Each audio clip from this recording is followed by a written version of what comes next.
Hello everyone, greetings from Team ELECTROSAL. Today we are going to present you project model number 717 titled Automatic Power Factor Correction with Measurement of Real Power, Reactive Power and Apparent Power using ESP32 microcontroller.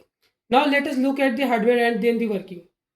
Here you can see our automatic power factor correction system. In this project we are using ESP32 microcontroller which acts as the brain of the system. To detect voltage and current zero crossings, we have used two zero crossing detectors. These are built using operational amplifiers in comparator mode. One zero crossing detector is connected to the voltage signal and the other is connected to the current signal. The output of these circuits are fed to the interrupt pins of the ESP32. We have also used a relay driver IC to safely interface the ESP32 with the relay module. The relays control a shunt capacitor bank which is used for automatic power factor correction.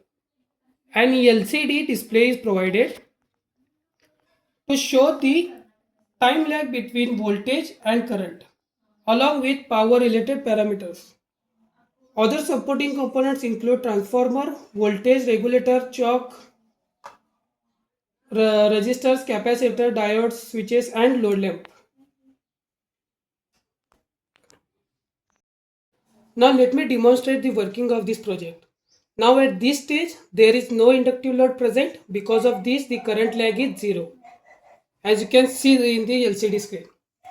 As a result, the reactive power is very low and the real power and apparent power are almost equal.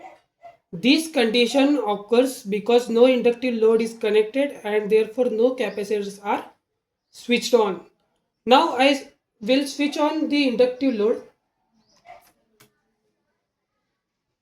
In the next cycle, the system senses the change and we can clearly observe the current lag. You can see the current lag will be shown in the LCD display. Due to this, I lag, the reactive power increases, the apparent power increases and the real power decreases compared to the apparent power. This relationship can be clearly explained using the power triangle where real power, reactive power and apparent power are related. The same effect can be observed here in our system. Since the current lag is higher, the controller automatically switches on the two capacitors for compensating. When the system enters the compensating mode, it tries to correct the power factor. However, due to continuous variation in power factor, the capacitor may switch on and off repeatedly. To avoid this fluctuation, we keep the system in lagging mode. Now, as you can see, the system is in lagging mode and capacitor fluctuations is eliminated. Even through the ESP32 process, only the inductive load waveform, the power factor is improved at the back end and we can clearly observe real power, reactive power and apparent power values. Additionally, the system also supports manual mode.